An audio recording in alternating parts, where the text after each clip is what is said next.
Hi, I'm Mario Evon, and you're listening to Talk Truth, a weekly edutainment podcast discussing the things that most people are afraid to, but from a Jamaican perspective. From relationships, sex and sexuality, to the ins and outs of entrepreneurship, in this space we speak about almost anything with the intention to inspire, educate, entertain, and create a fair and balanced space where your truth shall become your power and set you free. Family Wagwan, guys, it's another Sunday. It's your boy Mario Evon, straight from Kingston, Jamaica. Welcome to Jam Rock, and you are listening to episode number 23 of Talk Truth. You don't know already. Today's guest is a very special friend of mine, and she's a talented individual. She goes by the name of Ayanna Dixon, aka ASD, and I'll be talking to her about her creative journey as a fashion designer and an illustrator. Really a whole lot of information about the different things she has done to get to where she is and the things that have opened up for chasing her dream. So stay tuned for this episode. But before we speak to Ayanna, I want to do some reviews from previous weeks. I have to show some love to some of our listeners. We have a new listener who goes by the name of Nakira N, and she gave us a 5-star review on iTunes, and her review was titled New Listener. She said, I am always in search for a good podcast, and I stumbled upon Talk Truth through Tammy's podcast and have been binging. I absolutely love the podcast. It is so informative and inspirational. Thank you. No, Nakira, thank you. Thank you. I appreciate you. Thanks for leaving a comment. A lot of people don't do it. I mean, we've been here for 23 episodes today, and I am going to tell you how many reviews we have on Apple Podcasts, and enough on have iPhone. But when I really go down pound in 1, 2, 3, 4, 5, 6, 7, 8, I have 11 review. 11 review on have iPhone. Let me leave it alone. Review number 2 comes from DDI Freckles. I'm assuming that's DD Freckles, and it's on Apple Podcasts in Canada. Wow. Thank you for your review, which titled Candid, Informative, and Honest. 5 stars were given, and it says, first heard about this podcast when Mario was a guest on Tammy Tackles Everything. I immediately subscribed and binge listened to all 20 episodes in less than a week. I wanted to be up to date by the time the hiatus was over. I absolutely love the open and inclusive forum that he has created with his guests, and I appreciate his willingness to be candid and honest about his journey, sharing the good and the bad. His topics are relatable, and he doesn't shy away from discussions that some may find quote-unquote uncomfortable. I love that Tammy was the first guest of this new season. There is a similarity in the open way both share their thoughts and impart knowledge to their listeners. I love how you and your guests talk truth. I'm so looking forward to the new episodes. Thank you so much. Like, this kind of review is really intense. You know, like when I water come on your eye, it's intense because you wrote not just a couple sentences, but a massive detailed paragraph about your experience through binging 20 episodes. And it means a lot that you're all the way in Canada and listening, and that it touches your soul. Thank you so much. Thank you. Ooh, Chile. Next up is your nasty answers to your nasty truth bombs. Last week, I dropped my truth bomb. I used to eat matches stick, the top of the matches stick, the sulfur, and God bless my soul, I'm still alive. But let's talk about some of what y'all been eating whenever I used to eat it. So we have someone who says, I used to eat chalk and sand from the long jump pit at school. Why though? Somebody said, yes, I did eat something strange, but I could tell you, but that's beyond embarrassing. So they didn't share. We have 3 dirt eaters. One just said dirt, another said dirt, but the last one said dirt was pretty tasty, but only in Monique. Kingston dirt not so hot. Also, these little green weeds that made my eyes close when I chewed them. Very thrilling. Number 1. You have a differentiation between the dirt in Monique and Kingston. That's number 1. And number 2, these green weeds that you chewed that made your eyes close, I want to know what that is. Because you want to something. We have money in it. Can call me. Let's work on it. Let's work on a project. Very thrilling. Someone else said they ate soap. like actual bars of soap. Nice. Next one. People won't admit to it, but we all eat our bogo. I don't know if all of we do it, but I know that you do it. And I know who this person is because I got to see who they were. Paper, and I got sick. I wonder how much paper you ate. We have 2 Milo and condensed milk, which is clearly a trend because this was a Jamaican thing in childhood. I used to actually put condensed milk on hard-dough bread. But one of our Milo and condensed milk persons said, oh, lie. One was Milo and condensed milk. The other one is condensed milk with bread and Lasco milk powder. Diabetes in your bloodstream. God bless you. The next one is crayon. I hope you had it once. Because that probably kill you. And the last one is the nastiest one to me. And that's gum off the street. And I don't even want to know how old you were and if this was a thing. Or if this was just a thing, like a one-time thing. I used to do this on a regular basis. The details, I don't need to know. But I'm glad all of you are still alive, including me. All right, so let's move into this next episode with ASD. It's going to be a good one. So enjoy and as we talk through. See you on the other side. Guys, welcome back to another episode of Talk Truth. And guess what? I have a wonderful, beautiful, and very talented female, a Jamaican female with me. And she goes by the name of, what's her name? I don't know. You know? Joke. This happens to her. Ayanna Dixon. Ayanna Dixon. Yeah. Ayanna, I like my guests to introduce themselves because I think they know themselves best. Wow.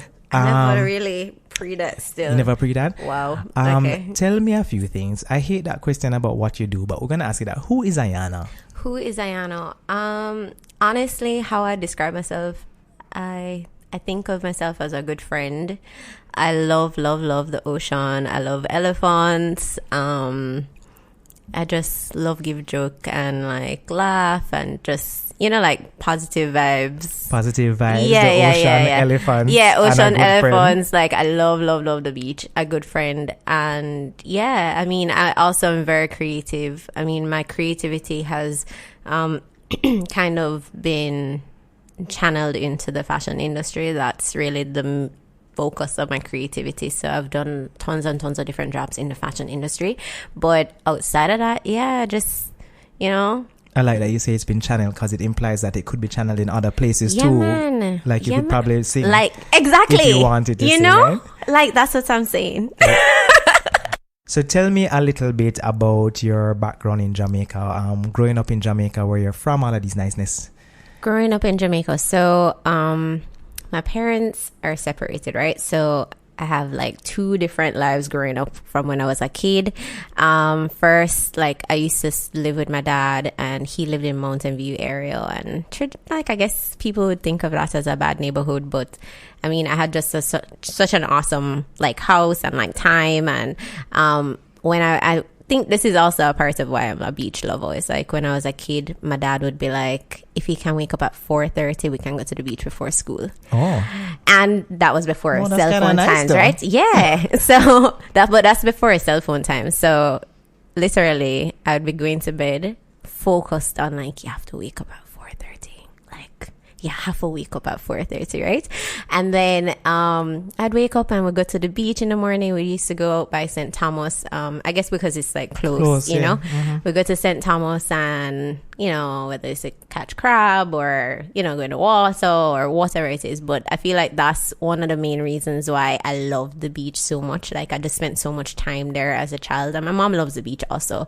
And then my mom, we lived at lots of different places, but the most memorable places would have been like Gordon Town and like Aylsham. Mm-hmm. So that was kind of my background, and they're both very different. One is very creative and artsy, and even though my dad's an architect, he's very structured and disciplined. So your mom is the free flow artist. Yeah, the free flow, free spirit, like let's just do whatever.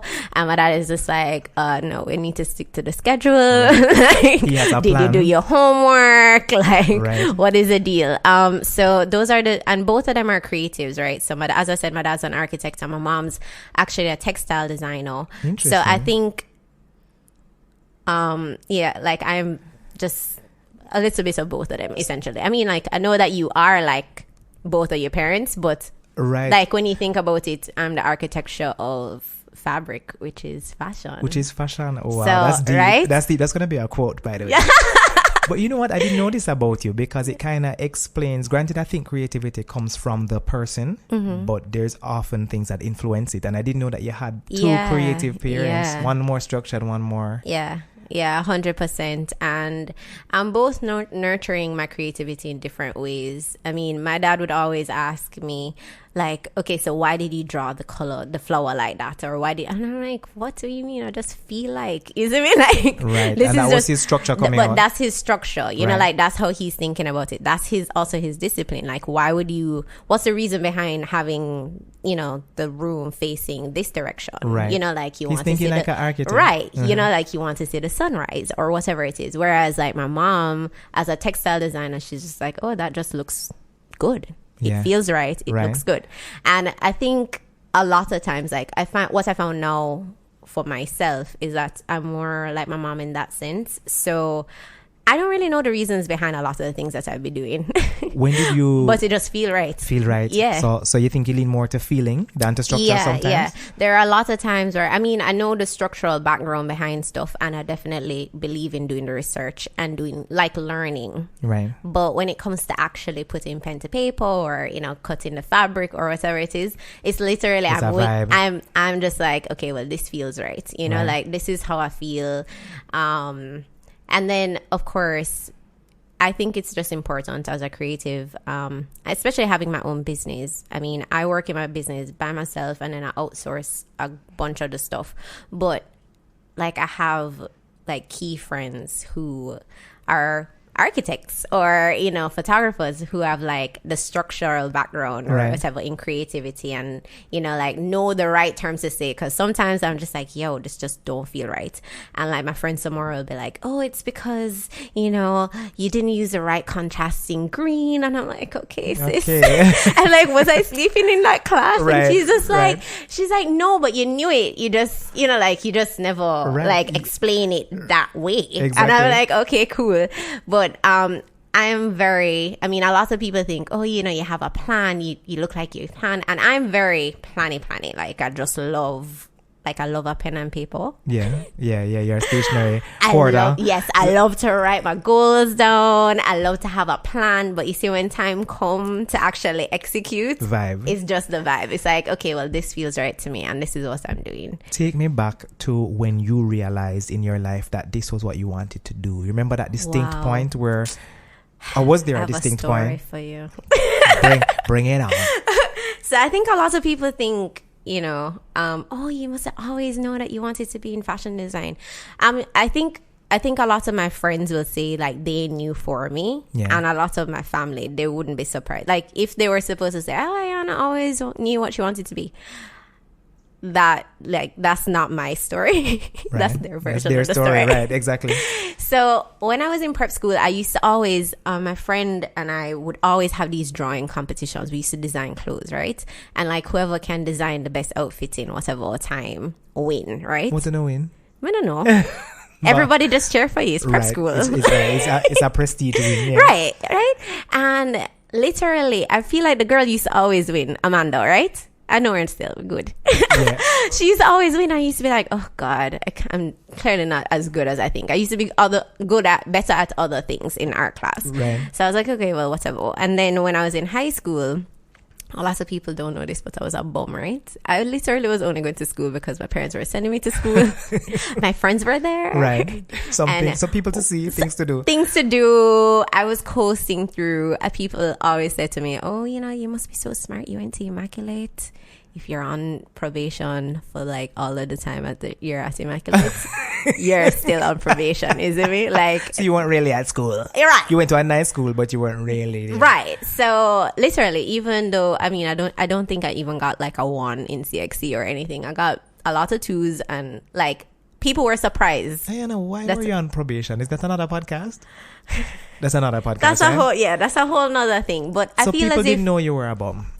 Well, people in high school knew I was a bum. Yeah. Because the teachers would be like to my friends, like, don't talk to Ayanna. She's not doing like Right. anything. Like she's not focused. She's not doing her homework. She's not, and it's not that I wasn't trying. It's just like I had other things that were going on with me that, like I just couldn't focus the way based on how I learned and how, like also I didn't have like a purpose. So I got signed to Pulse as a model, and that was my first into like the fashion industry side. My mom used to always take me to CFW, and like I used to love fashion. Like which teenage girl doesn't love fashion? But she used to attend those events because she liked them as well. So right. it was a mom-daughter thing. Right. So we'd always go to like CFW or whatever, and then eventually I got signed as a model for Pulse, and that kind of gave me the in terms of knowing a lot of store owners. So I used to do commercial, like I'm 5'5".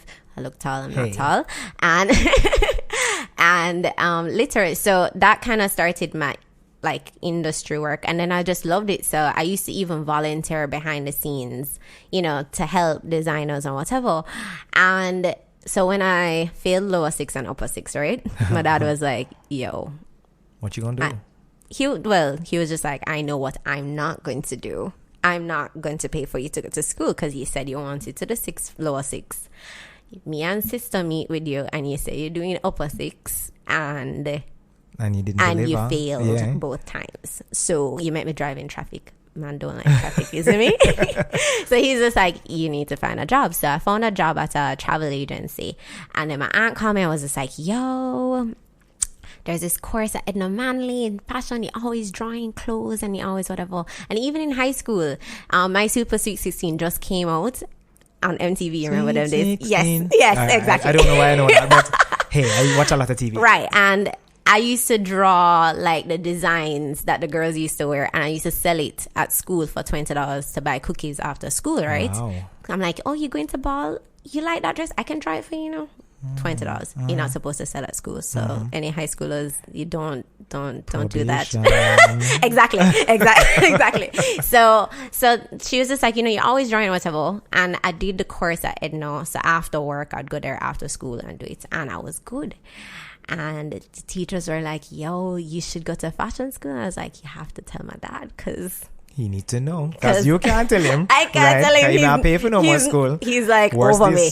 Right. In Jamaica, creative school. Right. So, like would he have been averse to creative school though? But we're no, getting there. as a architect, no. Not really. Like my parents, and I think this is also a part of the thing, like especially going to Immaculate, which is an academic school. Like they teach you, doctor, lawyer, accountant, Indian chief. Right. Like High level Indian chief. Yeah, nobody's like saying, hey, why don't you become an artist? Yeah. Or, nurturing that side really. Right. So, for me, I mean, all my friends, they either knew what they wanted to be or their parents knew for them. And my parents were like, yo, what do you, you will figure it out. Yeah. And that was daunting. Isn't that a for me. beautiful space though? For me, retrospectively, no, you didn't like it. For me, you I felt feel like you were like misguided. No, I wouldn't say misguided. I think for me, especially where I was in life at that time, I would have appreciated somebody being like, hey, like you're really good at art. This is what you should focus on. So what you really needed more was validation though at the time. Maybe quite. But you knew you liked it. So I knew I liked it, but in my head I was just like, am I good enough? Well, I wouldn't say am I good enough. For me, I think even though I knew like other creatives that like my mom's friends are creatives, my dad's friends are also like architects or, artists that have, big exhibitions in the National Gallery, etc. Like I was exposed to all of that. But I think for me, I was just like, wow, I've never necessarily seen like a rich artist. Right. Or somebody that's super successful off of art. Right. And as much as these people are very famous, like, like Jean Pearson is a friend or, a friend of the family and Don Scott, like, seeing that they don't really have the financial means to do all the glamorous things that the accountants can do. Right. And then being in a school that also tells you, hey, you need to be focused on, whether it's algebra or I don't know, whatever. Right. Like sciences. How do you connect those And dots? I am not good at that. I think based on where I was, I mean, also I know personally that I had a lot of, which is also why I was saying, I don't necessarily know that just my school experience was just me being a bum, you know, like my parents being separated and like their custody battles, that really affected me a lot, right? I think I needed more stability as a child than what I had. And I know my parents were doing like the best they could for me in the situation. Like they gave me all the opportunities or whatever, but I think just based on my personality, I just needed more stability in my younger years. And you couldn't have prevented all the things that were happening around you. They were just happening around you, and that's part of your journey, right? So because of that, I just couldn't, no matter even if I studied, like I just wasn't doing focus was difficult. You know, focus was difficult, and I'm also dyslexic, so that's like another thing that's like a component. Right. So, you know, like, I mean, in hindsight, like now I know myself. If I was supposed to go to school now, I think if I wasn't doing what I'm doing now, I'd be a marine biologist. Interesting. I love anything ocean related. To the sea, right? Right, exactly. So tell me, you completed the course at Edna. Right, and then I went away to school. Where you went? So I went to the Art Institute of New York, and when I was there, I interned with Donna Karan. Okay. I interned with Marquezo, and you know, when I graduated, I got a job. What were those experiences like in a nutshell? Like what amazing. Just say, all right. So 2 different experiences, right? One is like Devil Wears Prada, where everybody's dressed up and fancy, in and real life. I feel like I'm like doing stuff. And I'm guessing that's done, right? Yes, and then the CFO is like, I remember, and they're so cutthroat there, and it's not even like personal. It's like they're just trying to get business done. Yeah. So like I was a star intern because, you know, it's like a Jamaican friend of a friend of a friend that was a Jamaican that worked there that gave me the opportunity, right? Yeah. So I'm like, I'm representing my peeps. Yeah. Can't let them down. And like once I found out that I was really into fashion, like I was on Dean's List and Honor Roll, right? So it's like once you find what you're into, right, like your trajectory, you start to soar, yeah. Right. So when I was there, I remember one time, like the CFO was just like, "Oh, I hope to see you at Market Week," and I was like, "You know, I have exams that week, and it's like my final year." And she's just like, "Oh, well, I'll see you," you know, like, because I always used to show up no matter what. So you'll be there. Yeah. I didn't show up because I had exams for my finals. Right. My final year.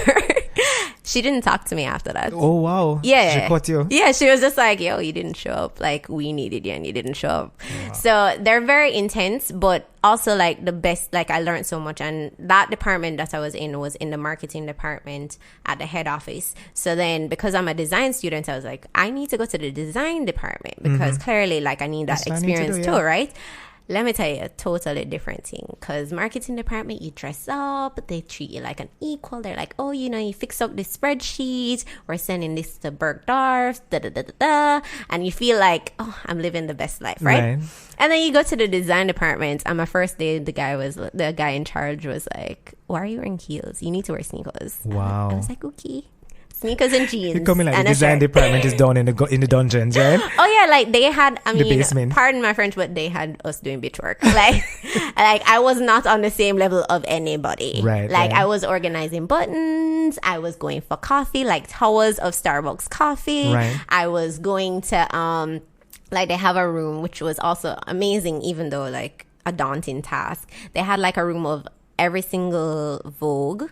Since the first Vogue published, every Harper's Bazaar, I think it's In Style, and 2 other magazines from the date, like, and they asked us to put them in chronological order.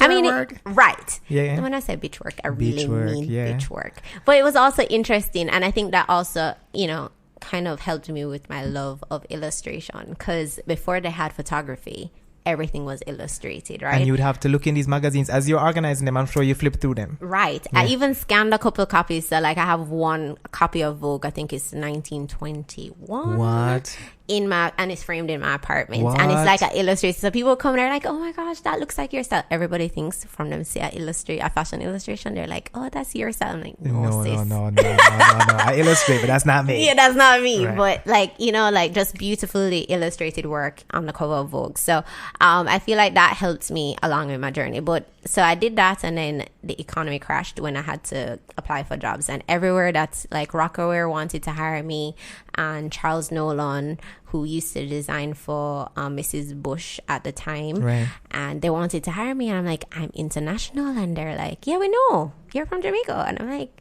yeah, that's extra paperwork. And then 2-2's HR was like, yo, you can only hire an American and you have to hire them by Friday or we're not hiring anybody. Back in that day, did you still have a F1 student visa, which then would have translated to your OPT? You get 1 year after the year, and after that year you're done, unless you get a job. But it was around that time, right? So they weren't doing it. So they wanted to, but HR was just like, yo, you need to hire an American by Friday or you're not hiring anybody for the job. Not that paperwork not got by Friday. Right, exactly. And I wasn't American, so I was devastated. I was like, I don't want to come back to Jamaica, not ready yet. And I've always wanted to live here. More experience, eh? Just more experience, because I've always wanted to come back here and like have a family here, and you know, like I'm an island girl. Yeah, man, I'm an island boy too. Yeah, beach, I have to go beach. I have to be close to the beach. Red stripe, party, whatever. Just Jamaican culture, Caribbean culture. No, I'm more just beach. Like beach have alone. to be close to the beach. You can live at Barbados then. Yeah, you could. Yeah, all right, fine. That's like, but that's them.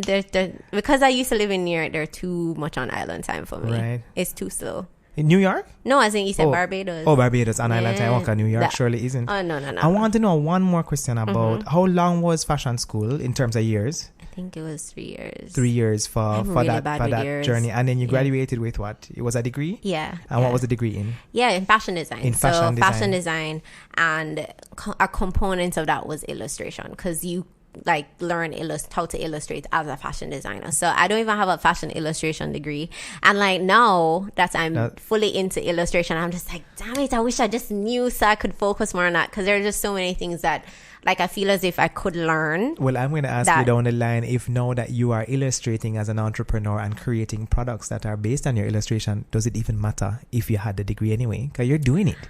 You know what I mean? I don't think it matters, but I feel as if sometimes I think that there's more. Like your knowledge base would have been wider. Did I miss something, right? Like, did I miss something? Do I really know everything that I could know? Have I explored this as full as possible? Which is why I said there's something good about like the exposure and like having some kind of done some work, some background work. That's the chicken and the egg there, you know, because I feel part of us loves the education to have the knowledge. But then again, if our minimal knowledge is making us the money, then so it then depends. You're not exploring. I guess it depends on what's driving you though. Yes. All right, so I want another thing to know. I want to know about your accommodation in the States. Because when I lived in the US, I was in Boston. I lived on dorm for my first semester. Yeah. Then I lived in an apartment with a roommate for the rest of my 4 years. Then when I moved to New York, I was with a Jamaican family friend. Yeah. These dynamics really affect how you exist in the space. And of course, when you're living in New York and you're broke, I'm not go have drinks with nobody. I'm just everything free. I'm go park. I'm not really things. I see people on Instagram now in university and college. I'm like, wow, this is what New York life was like. Was it? No, not for me. What was yours like? Honestly, like I was fortunate. Like my aunt, my dad's sister, she had like a family home in New York. Okay. So everybody, whoever lived in the States, at some point lived at her house. And I lived there. So you were also catching with family. I was catching with family. Best thing ever, because every evening we have Jamaican food. Okay, I know. That's comforting. No, that's wonderful. It was very, very comforting. And like, even my uncle who lived there too, he had studied engineering, and literally we'd talk about like art and, you know, architecture and all these different things when I'd come home. And it was just a nice, easy vibe. I mean, I'm definitely blessed with like the support that I've gotten from my family in terms of my journey, and just affording me the opportunities. I mean, by all means, I think people think that I come from a wealthy family or whatever. No, that's not the situation. that's not the situation. But I feel like my family has just worked hard to give us opportunities, and us being like all of my and all of like my cousins and stuff, because I'm my only child, so I don't have any siblings, but you know, like they've just worked really hard to try and afford us the opportunities that we needed when we needed them. And big up family in the diaspora, because a lot of you kept us alive. Can I tell you? Amen. Them also keep some of my Jamaican friends alive. What? On Sunday, my friends are like, he don't want to come over. I'm like, yes, Uncle made stew peas. I come in. Trust me, if I had known you then, I would have been there like a bear.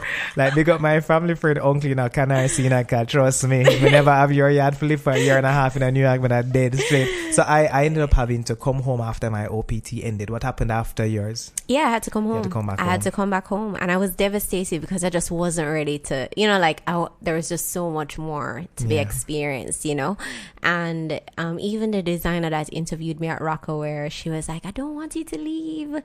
And she begged them. She's like, can she be an intern? I'll pay her out of pocket. And they were like, no, she cannot be. There was like, no she won't legal have way for this to happen. There's like no insurance for her because she's not covered by school insurance. Like, we can't be responsible for Ayanna, that. there was one legal way. You could have got married. Yeah, in not a on week. that vibe. Yeah. Well, you could have got married in a couple of hours. You could have done it Vegas style, run into a little thing and papers. Yeah. I don't know. My integrity just can't manage certain things. Neither can I. So what was the transition like back to Jamaica? Well, when I moved back home, I think a lot of people were, especially family, friends and stuff, were just like, why did you let Ayanna do a fashion degree? Whoa. Like, what's she going to do? What's she going to do in Jamaica with the fashion degree? Right, what is she going to do? And, I mean, I literally was applying to jobs. And I honestly feel, especially at that time, I think we're a little bit more open-minded. But people would see my resume and say fashion degree and like, oh, she's stupid, right? She don't have no sense. Yeah, what are you going to make her do? Yeah, what's she going to do? Okay, stylist? No. And that wasn't even the call center days, eh? Right. Yeah. So I actually ran into Novia McDonald White, and I used to model for her when I used to model for Pulse Irritable. So I saw her somewhere and I was just like, hey, just start name dropping. I'm like, I interned at Donna Karan. I did this. I'm trying to look for a job. And she's like, oh, just come to the Observer next week. We can find something for you there. And I showed up. I don't think she thought I was going to show up, because she was just saying, I just needed a job. You needed a job. So I showed up and I sat down and I said to the front desk, hey, I'm here. And she was like, oh, what's your name? Ayanna. She called around there. Nobody knows who I am. So I was like, oh, well, she told me to come by, blah, blah, blah. And I was like, I'll just wait. Is she going to come? I'll just wait. And then eventually, Roland, who was her a lifestyle reporter, right, but like one of her main at the time, he comes around and he's just like, hi. So he recognizes me now because he don't know my name, but he see my face. So he's like, oh, okay, all right, cool. And I tell him, and he's like, oh, I'll talk to her. Anyways, I go around there and I talk to her, and then I eventually ended up getting a job at the Observer as a lifestyle reporter. Okay, so you're writing now. Writing, and I don't really think I'm a writer. Right. You get me? You are now, though. I am now. And you have a job. Right. I have a job, and my dad is happy. Right. And the family's happy that you're doing something. Right. Exactly. And so I do that for a while, and I think that really helped me in terms of people knowing, who I was in Jamaica, because, I work with all the stores. And then you meet a lot of people. Meeting a lot of people, and you just come back home. And then also, like, when I was in high school, I was a party girl, so now I'm like kind of in a different light, like I'm a professional. Right. You're a professional. You got a job. Right. So and I guess you'd be at a lot of events and meeting a lot of creatives and politicians and so whatever. Like just networking. So that was a great opportunity for me. And then when Novia decided to bring Fashions Night Out to Jamaica, I was like the Fashion Night Out assistant. So outside of her, I was the second point person, essentially, in terms of like, getting your store on board, like making sure all the stuff. How many years has that been around now? Wow, maybe that's a lot. Like 5? More than 5, I think. More than 5. More than 5. More than 5. I would almost say like closer to 7, 8 years. Yeah. So like the first couple of years, I helped them plan that, and that was also great. Just networking for myself, as I did at the time I didn't know I was going to go out on my own, but for me now as a designer, a lot of the store owners know me, or they remember me, or or even if they don't have a store anymore, they're just like, they can tell their friend that have a store, yeah man, she's like credibility, you understand? Yeah. So that was a great opportunity for me, and also just seeing Jamaica and exploring a different side, because there's just so many. I mean, when you're working on a lifestyle desk at the You see so Observer, many things, you see yeah. so many things that you You just may not have wouldn't seen before. Yeah. you wouldn't have seen before. And as much as my father, when I was growing up, used to be like, you have to read one article from the newspaper every day and tell me about it, I used to hate that, you see. He used to say that to me, and I used to be like, But you I don't get it want now. So now I get it. Yeah. I think I'm still trying to read an article a day. still don't I read. suck at it, yeah. I still don't read. I literally look on Twitter. Twitter Yeah. tells me what's happening. And it's a shame, but it's the most up to date. Like, as it happened, I know. So I Yeah. good. But just the exposure, like there are other things other than like what's newsworthy, like pressing news topics that are happening in Jamaica or in the world that I wouldn't have experienced had I not been at the Observer. So that was a great opportunity. And then I just decided that, I'm ready to be a designer on my own. So you transitioned from the Observer to entrepreneurship. Right. So that was it. So that was like... What happened? You reached a breaking point? You did tie the right article? You did tie to the people and you're like, screw this? I don't know. I can't even remember at that moment what I was thinking, but I just said to myself, I was just like, I'm going to do my own thing. I'm going to be, my own brand. And then I did that for a couple of months. And my dad Wait. I'm slapping you because what I want you to paint for me is you left Observer to become your own brand. But had you been seeing this in your head? Oh, so I used to make swimsuits for myself and my friends. And then I also used to hand paint shirts with my illustrations. So you were doing this on the side? Not really seriously or anything, but Yeah. my friends would be like, oh, you made that swimsuit for yourself? Like, can you make one for me or whatever? And, like I save up and buy my like one little domestic machine, and I was like trying. So I said, oh, I can do this full time. Yeah. But I think at that stage, I had no idea of what an entrepreneur really does. Because, I got my stuff in the store, OMG. I don't know if you remember that store. It was like there was a store called OMG, a tween store. It was a tween store. I'm aware of it. Yes, I used to to do men's stuff. No, but they had like, they sold my swimsuits and they sold my shirts. So in my head, I was like, I'm sold in stores. Like, and my dad is just like, yeah, but you're sleeping all day. Right. And then he's like, that's not what an entrepreneur does. And at the time, I was just like, okay, well, I don't know what I'm doing. And so anyways, then one of my teachers from Edna Manley days, I saw him somewhere and he's just like, I have to leave my job at JBDC. That's Jamaica Business Development Corporation. Yeah. He's just like, I feel like you want a job. I feel like you'd be good at the job. And I was What was his job? So his job, his title would be fashion designer at JBDC, but he used to do hand holding for people who want to be a part of the apparel industry, as well as teaching workshops. He's just like, you can do that. You are like, I'm going to give you this job. So he called and he was just like, I taught her. She went away to school. Like, she's the person for this job. I have to leave, blah, blah, blah. Then I got the job. So I had my business, quote unquote, because it wasn't really a business. Right. Then. But it was a few items in OMG. Yeah. But hey, you were in stores. Yeah. I'm a designer. It's a step doing that. We're not joke. It's a big step. It's a big step moving from. I don't have no money though. But you made a step. So then I did that, and then I was at JBDC, and I really, really liked working there. Like, I know I was afforded opportunities that everybody don't have access. The average Jamaican wouldn't have access to those types of opportunities. So I was very happy to give back and do hand holding and give advice and stuff like that. And I can't remember how long I had that job. I'm really bad with years. Yeah. But let's say 3 years at least. And a part of me just started to feel, because I also used to teach at Edna Manley now at their extracurricular, the same activity that I went to when I just left high school. Right. And so I used to teach illustration there. Teacher. Right? Yeah. And so I used to wake up at like really early to get to work. Then I would leave work early and teach, and then I'd come home and do ASD stuff all night, right? And for people who don't know, her brand is ASD. Oh, sorry. Which stands for Ayanna Dixon. It's my initials. So first, middle, and last name ASD. Yes. Actually, did you know that? I knew it was Ayanna Dixon. I didn't know what the S was for. Yes, Sade, like the singer. Sade, and it's spelled the same way. Yes, the same way. Yeah.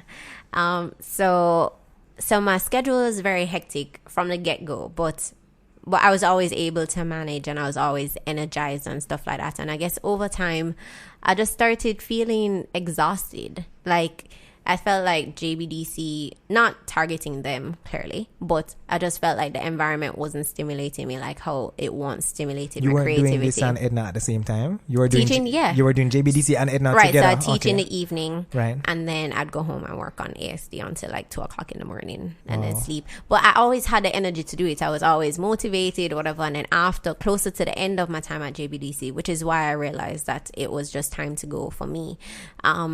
Like, I just didn't want to do anything after work. I was just so drained after being at work, you know, for whatever reasons. Like, nothing specific to them. But this is more like energy levels now because you're spread thin. Right. Yeah. So now I was just realizing that I really can't do any ASD work when I get home, you know?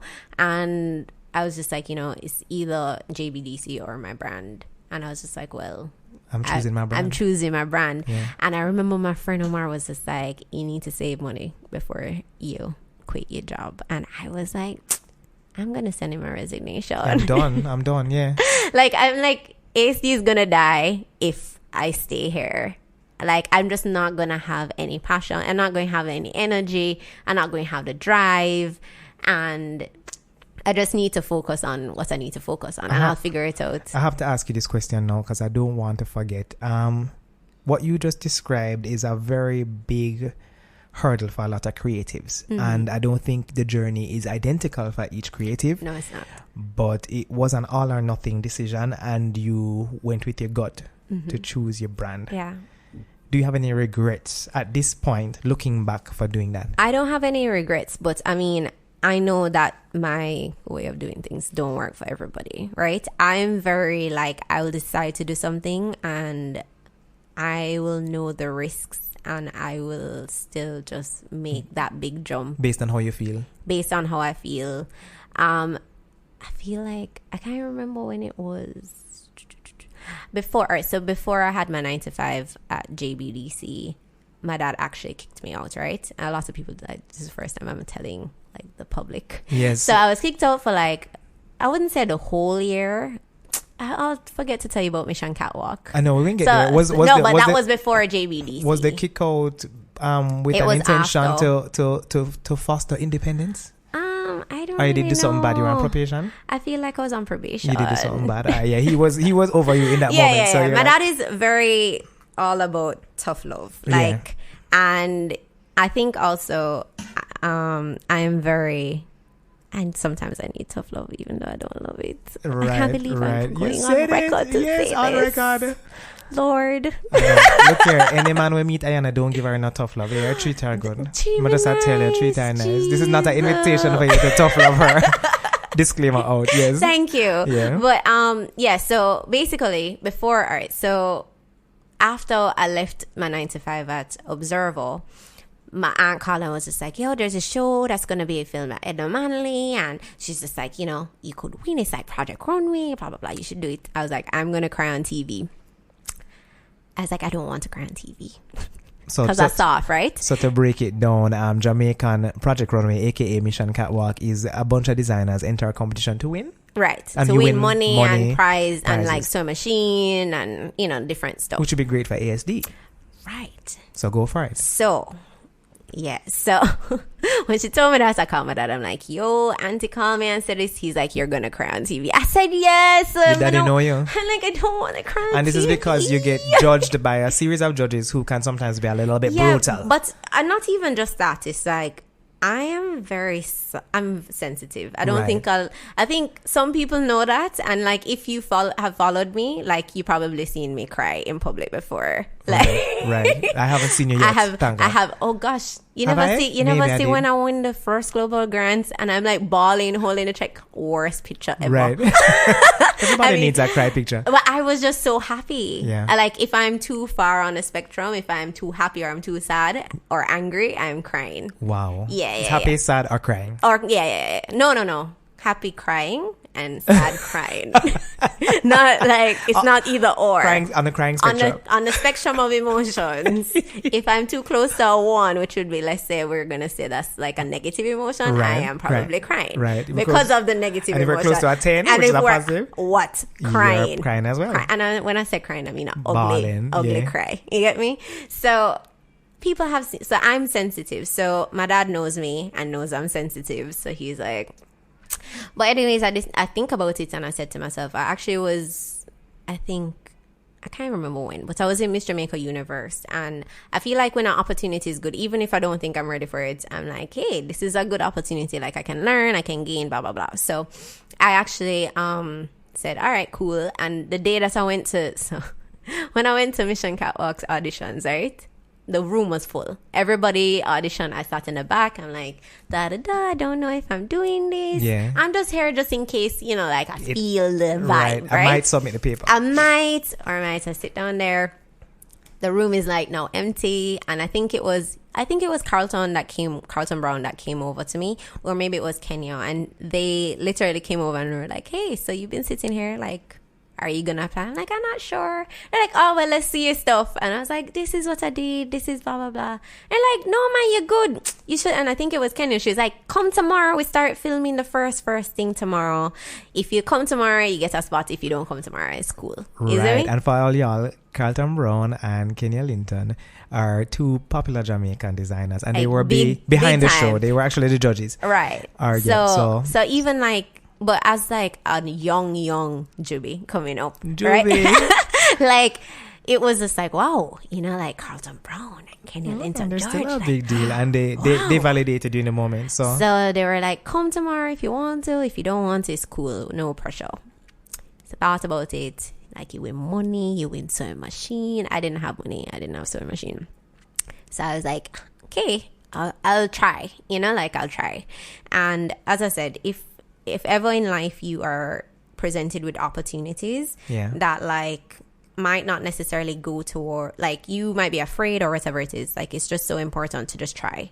Yeah. Because you literally life-changing opportunities. So Mission Catwalk, hardest thing I ever did. Cry on TV, ball, just like broke me down in so many different ways. And I think a part of it for me was there's like the internal struggle was like was I good enough? Like, I was on Dean's List and honor roll in school, but it's a competition now. But this is real life. Yeah. Like, can you really sew for a real life person? Because when you're sewing for a dress form, or the teacher is telling you what to do, like you can regurgitate that, like easy. But can you apply it to real life? So, and this would be my first stepping out, applying that to real life. By the way, how did you place?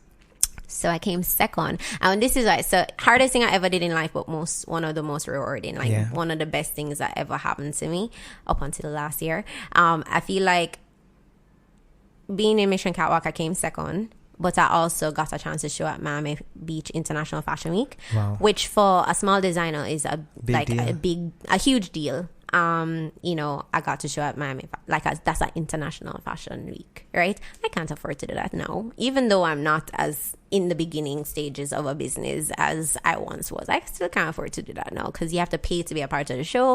You have to fly yourself there. You have to style. You have to this. You that have was to have one your of the prizes? No, that was actually the finale. So me and Shanna Carby, she came first. We had our final showdown at Miami Fashion Week. And so as I said, internal struggle as well as external struggle. It's just like, it's a competition. Like, do you deal well with pressure? I don't. Do you deal well with public criticism? I don't. Yeah. So it's like all of those different components. But I grew so much. Yeah. So much. Like, so much from that. And that also gave me an idea. I said, I want to be kind of the Caribbean version of Donna Karan. When I came out on the other side, I was just like, I want to be luxury. And like my collection that I had done was kind of luxury Jamaican. Like if you look at the pictures from it, it was that kind of vibe. But at the same time, I mean, that was just a huge stepping stone. A lot more people knew me now as a designer as opposed to like the reporter from the lifestyle desk. You definitely right? have become a local household name, and I'm sure internationally as well. Right. Well, I don't want to say internationally, but it. You know what I want you to touch on It for me, sounds Ayanna? nice. I want you to quickly touch on some of the big things that choosing your passion have brought to you. I believe you were a Scotia Vision Achiever, and you said something about First Global, I checked. Yeah. So touch on some of those things that in the pursuit of this journey, you took the opportunity again and you followed through and you ended up succeeding. Tell me about some of those. I think it's just, well, some of the opportunities, as I said, like one of the things that I've just always, like, just a part of who I am, I guess my DNA is just like when I see a good opportunity, I go for it, right? So I will always take the risk if I think there's a possibility that I will win and stuff. And so because of that, I have literally, like, so when I was starting my business, after I started my business and I was like, oh, I'm still in stores and I wasn't making any money, I realized that as a creative, we're not necessarily business savvy. So I said, okay, well, I need to go towards becoming business savvy. So I went to I signed up to be a Branson entrepreneur and I did their training. And then Scotiabank had their Vision Achiever course, which is action coach training. So I had that also because I feel as if Jamaicans, we're just as people, we're so creative, but we don't necessarily have the business side and savvy to be able to make the most of and make it scalable and make it more productive. Yeah. So those were the opportunities that I took. Collection Mode, I had a Moda grant, and I applied for it. And despite, I mean, I think a lot of people think, oh, she doesn't, she don't have anxiety and nerves. Oh, yes, there's lots of that. And there's lots of tears also, right? But I just try to do my best. And literally, I have a friend, I said to him, like, I'll be freaking out, like, oh, I'm doing this thing. And I'm just so worried. And he's just like, yo, if you're crying about it, I know that you've done everything that you can do. Here we are, this crying spectrum again. Yeah. He's just like, I know, say it good. If you call me and you're just like, yo, say I do XYZ, and you're not like in tears, like thinking it's like gonna be the worst thing ever, he's like, that's when I worry about you, So just always putting yourself out there for opportunities, like if you see somebody and you say, everybody started where we are, or where you are, or, at the beginning. Very few people started out with, the fame and the glamour and the opportunities that they now have. So everybody knows what it's like to start there. And you need to just believe in yourself, or even if you don't fully believe in yourself, have people around you that believe in you and support you. Because fortunately for me, I've just had a lot of people who are just like, no man, you can do it, I believe in you, like, don't worry, I'll sit on the phone while you cry, just go on, so the thing, right. I've people who are still there. I've had like in your corner. Really people who are just in my corner, just just holding space for me when the self-doubt was kicking in, even though like in my heart I'm like, I can do that, but then there's always that little voice that imposter syndrome, like, that other person like, there. You can't do that. But what I love about your journey is that the underbelly of it is a passion for what you do, and also there's a fearlessness. And I don't know if you see it as fearlessness, but I think sometimes the passion drives the fearlessness. So you want the business to grow, you want it to be ASD, and then you see an opportunity and somehow you convince yourself to take it, even if you're afraid. Yeah. My journey was very similar, so I can relate. Yeah. And a lot of people may not know this. Like, I've known you for a while and I did not know all of these little pieces. Yeah. And I hope creatives who are listening really will understand one universal flow, following your gut. Yeah. Believing in yourself. And taking opportunities when they arise, when they can elevate your thing to the next level. Even if you don't think you're ready, because you will grow so much from trying to be ready for the opportunity. And not to mention the opportunities that didn't seem aligned. Like being a writer, organizing Vogue. Honestly, like there are just so many jobs that have helped me become who I am now without even being necessarily 100% fashion jobs. Right. Like, especially like when I was kicked out, there were just so many little things that I just did. I was just like, yo, hustle on my name, I'm Jamaica. And like, yeah, I can do that. I can do that job. And what were some of the kick out hustles? Well, for one thing, like I had a small sewing machine, but I just never love doing promotion clothes, right? Because the promotion girls at the parties. In my head, I'm just like, well, first of all, when you go to school in New York and you know the real fashion life, like you cannot snobby in the beginning stage, right? But you know, like life has a way of humbling you. So, so anyways, I was like, I don't want to do promotion clothes, like, you know, whatever. And literally a link up with me in events and they're like, hey, you know, like we want you to whatever, like make some clothes.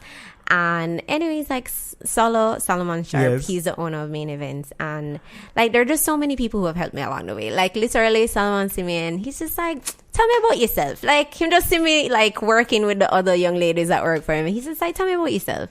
Start to tell him and he's just like, so what you want to sew? And I was like, yeah. I'm like, you know, I need another sewing machine, blah, blah. He's like, you don't have no sewing machine? He's like, don't worry, man. You want to buy a new sewing machine? Like literally that whole summer that I was kicked out, like every single job Main Event get, you were the one that designed. Solo was like, Ayanna's gonna do it. Solo feed you like, for a year? Bruh. Well, one of the people. Yeah, like, but that's like, and I didn't love it. But the opportunity was there.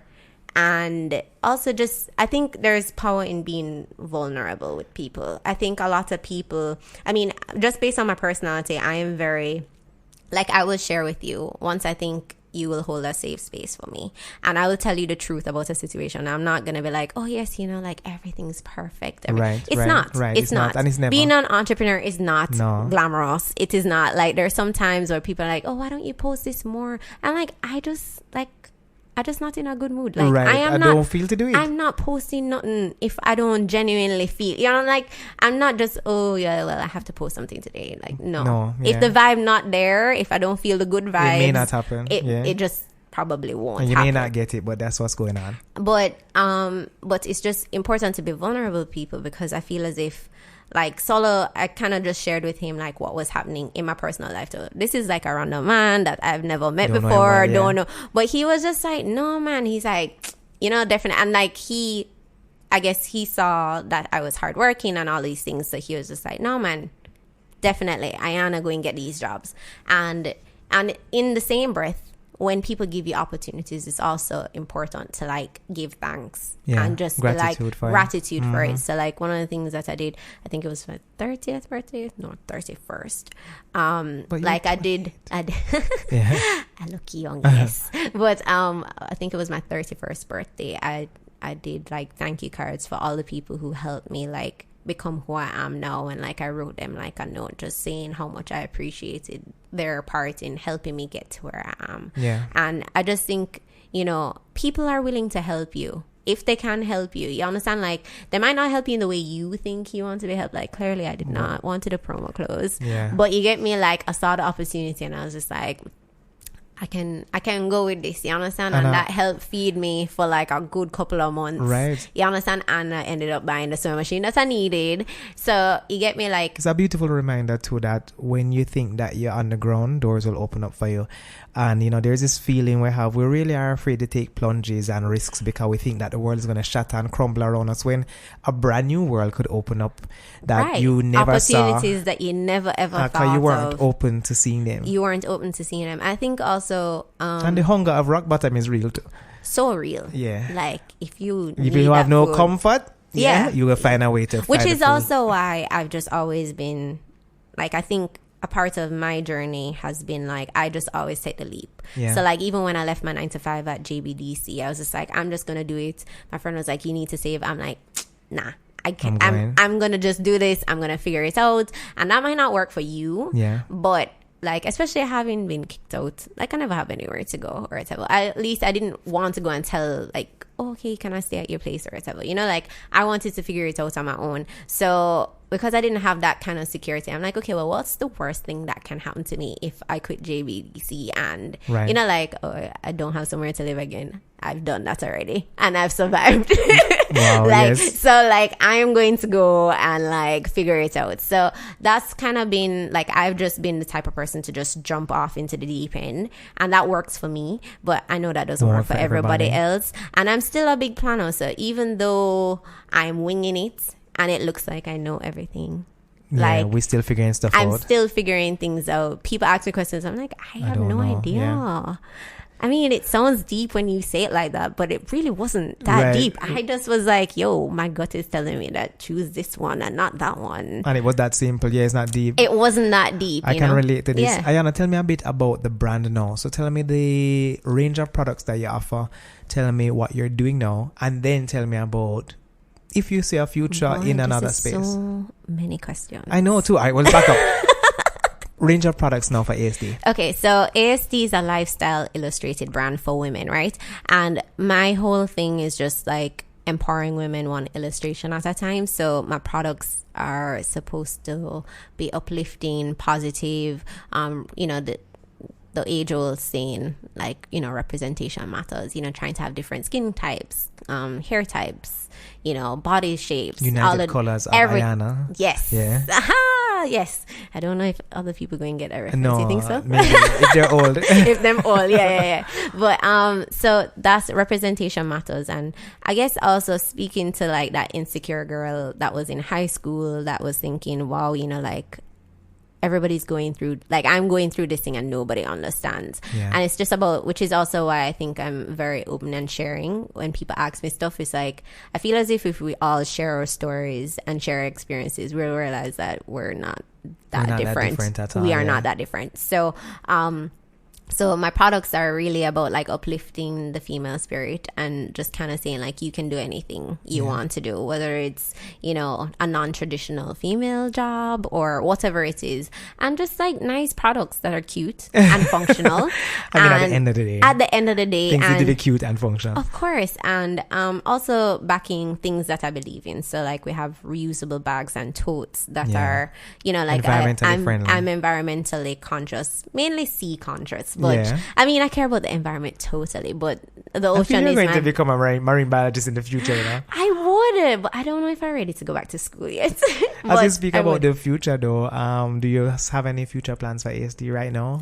Well, right now, I've just been kind of intentionally setting my goals for ASD this year and like trying to see what I can come up with in terms of new products as well as like making my old products better. Exactly. I mean, I produce everything in Jamaica. I believe in Jamaica 100%, and I think it's just important to kind of support local in as much as I can, and trying to figure out what the best way is to do that. Because I mean, everybody's like, oh, you can just go to China and do stuff, but there are people here that do good work that can, Right. So that's really the focus. I want you to tell me a little bit quickly about goal setting. Goal setting. So, and that's just because you were someone who, based on your description, in high school you were, not as focused.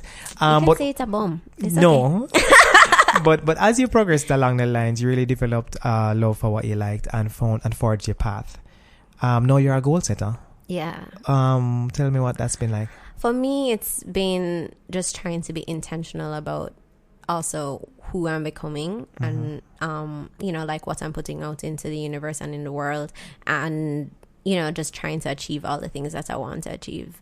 It's just important to write 8 goals down. Yeah. That's the first thing. But I also have like vision boards and, like exacting the experience that I want to have or whatever. So I don't know if last year I went to India, and that has been like a lifelong goal for me, and that has been on my vision board for a very long time. How did you make it happen? Honestly, winging it again. So I've always wanted to go, and there will be tons of times where my friends are like, hey, let's go to XYZ, and I'm like, no, I'm going to India, I'm saving money. I wasn't really saving my money. I was saying that I was going to India, but I just like in my head I was just like, you cannot afford to go to that and India. But at the same time, I wasn't actually making the steps, right? So anyways, last year I saw the opportunity. A tour company out of Trinidad was actually like, they were actually, they had like an ad to go to India, and I was just like, oh, this is the time. This is the moment. So like in the beginning, when I reach out to them, they're like, hey, we already started taking deposits and stuff, but like whenever you're ready to jump on board. Right. I never had $1 at that point. And this is like the beginning of last year, and I went to India in September, and the girl Candice, she was just like, she's just like, I feel like you're going to come though, so I'm not worried, right? She's just happen, like, yeah. it's gonna happen. Like, I know that you're coming to India with us. And she's like, whenever you have the money, you can just. So I was like, I had all these plans. I'm like, oh, well, you know, I could do this and I could do that. And a couple months in of the year, I still haven't done anything. And it's like that fear, you know, it's like that fear of like saying to yourself, well, can I really accomplish this? Suppose I can't accomplish this. Like, and it was just kind of making me not do anything. And then after a while, I was just like, you know what? I really want to go to India, you know. I want to see elephants. That's like been my life your goal. world, right? Right. Yeah. And I just set out literally all the opportunities that came away, even things that I wouldn't traditionally do, like because I have an illustrated line now, there are some types of jobs that are fashion based that I wouldn't necessarily take because I'm just trying to streamline and the types of the things that you really want to do and be focused, yes, right? I understand. And people come and ask me to do things. I'm like, yes, I can do that. How much money? right. You understand? Like any opportunity, and like them. you see, like when you have a goal, like if there's a will, there's a way. And that's so true. You know, like, of course, there'll be obstacles. There are obstacles for everything in life. There's obstacles, you know, everything in life is hard or challenging in some way. Writing it down and putting it down and saying, and what are the form. steps that you plan to take. And also, I did like a spreadsheet. I became like just doing spreadsheets. Okay, this is how much I want to make. And I did like a breakdown. I'm like, okay, well, if I'm selling how many of these? All right, now I need to start. And what I realized is kind of like, I don't know, I think we were talking about the Year of Yes by Shonda Rhimes. Yes. Like that resonates so much with me because it's like once I started saying kind of yes to the opportunities that were coming my way, but more importantly, like I was coming out of my comfort zone by just saying to like people, yes, okay, well, this job, it's not a job that I would regularly take, but I just grew so much. I became more assertive in terms of just, you know, putting ASD out there and myself out there in terms of job opportunities. Like I message all my clients. I'm like, hey, you know, this is what I'm doing. Are you interested? Whereas usually I would just wait around for until them somebody hits you up, right? Until they hit me proactive up. approach. And even like some of my clients were just like, oh my gosh, you know, I wanted to message you. I'm so happy you messaged me. You know, I wanted this, blah, blah, blah. Do you have this in stock? Also another awesome lesson, in business. Right. So what I realized is that I started coming out of my comfort zone a lot more. So that experience for me was not only just super duper rewarding because I got to go to India and I got to see my elephants, literally best day of my life. Yes. I'll ball. Of course it did. I was balling. I was like, this is the best day ever. But it really pushed your boundaries. It really, but I think also, you know, like I was able to do it by myself. Yes. And which is amazing. There's like now and you know, like as a creative you have this, oh, I'm a starving artist, like little voice in your head. So how am I going to go to India? Right, how am I going to be able to afford this? I want to go Brazil and I don't know. But but you're not a starving artist. Not starving. Even though, but in your head you have that little voice that's saying, are you sure I'm a you starving can really? doctor singer. Well, Ish, that kind of not podcast, really. though. But a bag of things. This is it. But guess what? We can go. But you can. Yeah, and I will. You can, and you will, and it might not come out turn out to be exactly how you envisioned it. You envision the journey, but you will end up there. I know. And you have to be open to whatever opportunities will come. Because even like there were some times I was just like, General Star, I'm like, I don't think God want me to go India in a car. It just not working out. And many people along the way were just like, I don't know. If you don't go to India this trip, you're definitely going. Like, something going work out. Like, somebody going call you and be like, hey, you know, say I have this trip to India for like some work, something, can you come? And it's probably not going to be how you think it will turn out, but it will happen. So like, it's just important to write your goals down. I like to do a vision board. So I get like really strong images of what I would like represented on the things that I would like to do. So like for this year, I don't know if I'll actually do it this year, but I'm planning to go to Cuba and I want to salsa in Cuba. So I have like a pretty picture of like on my list too. Cuba, and then I have this salsa girl that looks like a salsa star. In my head, I'm a salsa star. Right. I'm like intermediate beginner level, right? So I have this, and I'm planning to do an outfit too, so I look like a salsero when I'm in Cuba, right? But that's the vision for my Cuba trip. I might not do that this year because also there are other things that happen along the time. So like, for example, your goal might be, I want to go to Cuba this year, but guess what? You might end up going early next year because other opportunities have come up. Right, that pushed it back a little bit. That pushed it back a little bit. And it's important not to like beat upon yourself. And be too rigid about the plan. Right. Yeah. You have to be flexible. You have to keep the space. You have to remember, I mean, if you're religious, you just have to believe that God wants you to, you know, like have all your dreams fulfilled.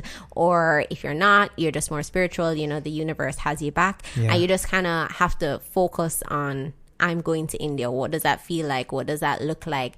Well, just imagine you being there, and you will find all these little opportunities along the way that will be like supporting that dream. Yeah. You know? And that's just what's important. I think I'm very full of winging it though. Winging it with a plan, right? I like that. Winging it with a plan. That's going to be a quote too. All right. I'm going to, as we come close to the end, I want to take you into rapid fire question section. Ooh. And my first one, some of your favorite books. Favorite books. The Year of Yes. Yeah. I love that. That resonates a lot with me. Even though I've never read the book, I just watched a movie, Eat, Pray, Love. I love that. I feel as if those two books are so me. Like in terms of just like the soul searching and like the quest for more and like how can I become better and that journey of becoming the better version of myself. I feel like that's what I'm on right now. I also really, really loved Know Your Value. I think it's a super important book. Who's that one by? Mina Brzezinski. She is on Morning Joe. Okay. She's really just talking, and it's really a book geared towards women, but I'm sure men can get value from it. Yeah.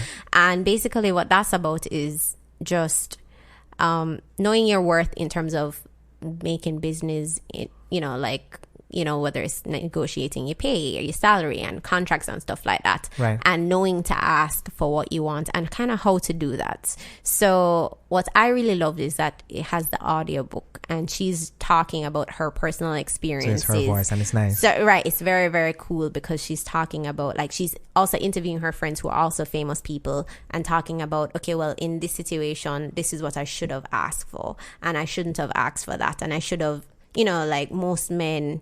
And it's so interesting because she does like a study of like men and women in the same industries and how men will just be like, this is how much I'm charging. And they're willing to walk away. Whereas women are like, oh, okay, well, if that's what, if you can afford that, discount, that's okay. I mean, like, I want a job because, this has been my dream. Or even like just small things. It's just like saying, so when I have a meeting with someone and it's a great business opportunity for both of us, but women are more likely to be like, oh my gosh, I'm so happy for this opportunity. Thank you so much. Even though we're bringing value to both of us, right? Yeah. To the male or the other person, it seems like, hey, I'm doing her a favor. Right. It's just like the small things. Perspective, yeah. It's an interesting perspective because there are lots of things that women do that kind of underhand or value without even realizing it. Interesting. So for women who may not be aware that they're doing it, this book might kind of make you be like, oh crap, this is what I've been doing all along. Yeah. I mean, it was like an oh crap moment for me. Right. I mean, there's so many things because I'm very I like to be like gracious and, oh my gosh, thank you so much. But you never thought of it as being underselling yourself. Right. Yeah. Because then in the future, they're just like, well, I'm doing, that in the back of their mind, subconsciously, there's something that's saying, oh, well, like, I am doing you a favor because you're so grateful or gracious. There's nothing wrong. For your service, right. There's nothing wrong with saying, hey, like, this is going to be a great opportunity for both of us. Right. Which is also saying kind of the same thing. Just in a different way. But in a different way. As opposed to saying, hey, oh my gosh, thank you so much for this opportunity. Like, it's going to be so great. That kind of thing. You don't want to put yourself in. So that was eye-opening for me. And, of course, I love Michelle Obama's Becoming. I haven't listened yet, but I'm going to. I hear it's good. It's good. So those are like my favorite. Tell me your favorite designers. My favorite designers. Oh, right now, I feel as if I'm really loving a lot of illustrated designers. Mm-hmm. So like there's this lady, I mean her stuff are very bright and bold and it's not illustration like my stuff. Lily Pulitzer. Mm-hmm. I actually have one of her dresses and when I wear it, it's honestly, it looks very gaudy when you're looking at it. But when I have it on, I just feel so bright and like, I feel so nice. And it's just like illustrated brand and like they have different illustration prints and they have it on everything. And it's like very festive, like Miami in like the old days, like bright colors and just fun prints. I love that. I also just I mean, there are tons of... I actually really love Janelle Jolly's stuff. As a local designer, she's definitely a fave. Like I've seen her Like, stuff, yeah. I just love how she mixes prints. And I tell her every time I see her, I'm just like, I literally could never. I love that, supporting us. All right, soca or dancehall? Soca. Okay, that one was easy. Or wait, no. But then I do love old dancehall. Like, not old. You love music, damn it. Yeah. I do. Searching for love or comfortable being Well, where you actually, so interesting. This year... Well, that's a personal question. Woo! Yeah, so interestingly, this year I just decided that at least for the first 6 months of the year, I'm just not interested in dating anybody. Great. I'm working on myself and I'm working on ASD, and that's the focus for the first 6 months of the year. And then we'll see what happens. And then I'll see if I'm gonna continue for the whole year or not. But that's the vibe right now. My last question for you is, if you were to speak to any young male or female who maybe wants to get into fashion or anything that they love, what would you tell them? I would tell them it's just so important to believe in yourself. That's so cliche, but it's true. So true. And also just, it's so important to also have like at least one person in your corner that no matter what the idea is, like I have 2 friends that it don't matter how stupid the idea could be. They're like, all right, cool. So how you going to that? Like, what we have to do? Like, and they will like Google something and send me a link and be like, cool. You know, like this is how we can figure it out. Like they're on my team. Yeah. No matter how big it is. And they're suggesting things. And honestly, even when they're not in my field or whatever, they just always hold a safe space for me, because what I find is, and this as a friend, I think you should also be very conscious of, is like when people share their ideas and their dreams with you, like you don't have to be overly critical. No, you can just listen. You can just listen. And you can just say, cool, so how are you going to, you know, like, not in a critical, your role like, is not necessarily to fix it. Right. Yeah. Your role is not to be like, okay, but, you know, like, show all the problems. So, well, how are you going to be able to feed yourself? How are you going to, like, that is very scary. Guys, this is creative rule 101, 101 times 100. Well, actually, I think it's just being a friend in general. I don't even think it's creative based. We have a fixer mentality in life, though. Many of us, you know, so you have to learn to become that person. So it's just learning to just keep the listen. Space. Yeah. The person has an idea, they're excited. Don't be a buzzkill. Yeah, you know, like, because you really never know. Like, they might see like the plan straight in front of them, and there are just so many ideas that would have never. I mean, can you imagine if I was saying to you, hey, I'm going to build an iPhone like 50 years ago? I'd be like, oh, yeah, you'd be like, a cell phone that like has internet on it? Like, what is internet? What is that? What is that? Yeah. You understand? Like, can you just imagine if somebody was just like suggested an idea to you, or even just hearing their idea and you're just killing it, and then a couple years on the line, you see somebody else do the same exact thing that your friend had the idea of. It stings, yeah. Yeah, but then did you hold a safe space for them to, you know, make their mistakes and to share? Exactly, to make their mistakes. Allow them to. Because, I mean, on this journey, you're going to make a lot of mistakes, but I feel as if, especially having been like, quote unquote, you know, a perfect student in university, I feel like I wish that I made more mistakes in university and I wasn't so hell-bent on like just acing everything, and like, you know, because I feel as if there's power in making mistakes because you learn so much. Tons of power. Tell my listeners where they can find you, website, social media, everything. They can find me on, so it's BY, so it's by ASD, that's Ayanna Dixon, so it's ASD .net. Yeah, that's my website. It's actually an e-commerce website, so you can shop online. And you can also find me on Instagram as by.asd. And yeah, that's it. Pretty much it. That's it. Well, Ayanna Dixon, I will add them in the show notes and I'll ensure that people see them. It's been an absolute pleasure speaking to you. I've learned so much more about you than I already knew. You are driven by passion, by universal flow. You followed your gut. You've taken opportunities. You've wung it. What's the past tense of wing? You winged it. You winged it. I winged it. I winged it. Your journey has been beautiful so far, and I'm sure you have very few regrets. Very few. I actually don't have. I feel like every single opportunity, whether it was a no, was still a great moment because it channeled me into like push me in a different direction. Yeah. Yeah. Well, I wish for you even greater things. You've inspired me, actually.